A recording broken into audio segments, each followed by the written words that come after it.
So let's see if we can make some sense of the MP3 file format.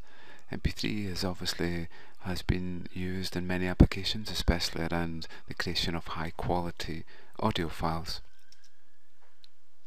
There's two main types of files that we will often see. One is a pure MP3 file, and the file itself is made up of a number of these data segments, each which has a header, and then we have our music MP3 data.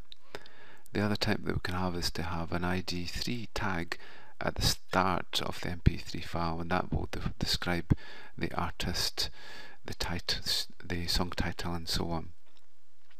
With inside the header, the 32 bits are split into a number of key areas, such as a sync, and the sync is a unique flag which occurs to define the start of these segments.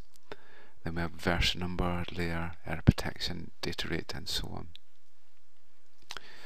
So let's look at the 32 bits which start one of these data segments. At the beginning we have a run of 11 ones, and it's these 11 ones that will actually define the start of a new data segment. Obviously that sequence of ones can't occur anywhere else in the data, so we'll see a technique called bit stuffing is used to make sure that that doesn't actually happen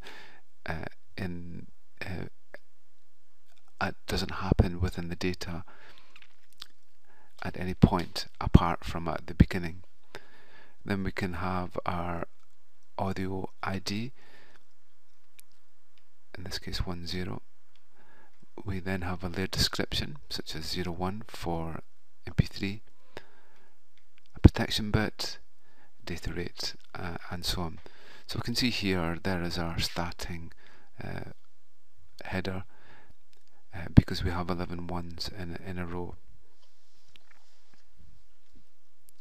So let's have a look at an example.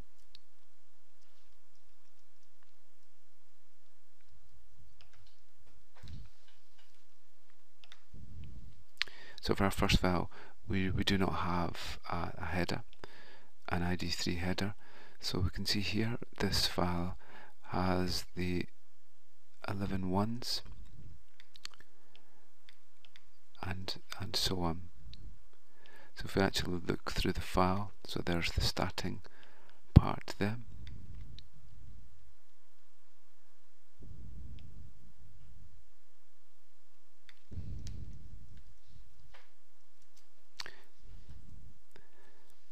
The other type we can have is to have an ID3 tag at the start of the file, so it will allow us to define the song title, artist, and year of release, and so on.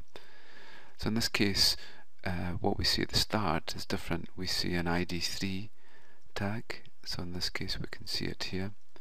There is version numbers which then appear after that, and a size of the frame.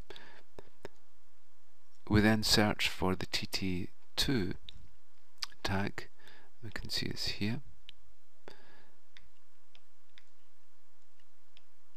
and there's the data there.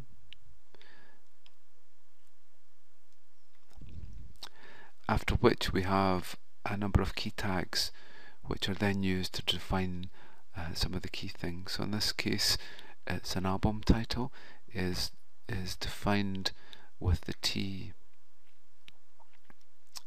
TALB tag. We can see there's the name that follows it. The T year is defining the year tag. TPE2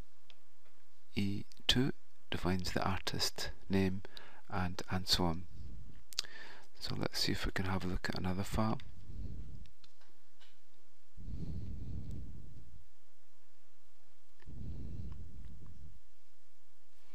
And here we are.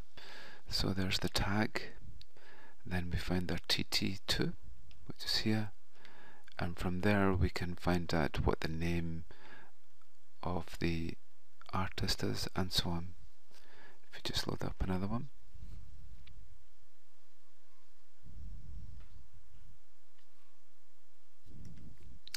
Okay, so this one is the same. It has an ID3 tag and so on.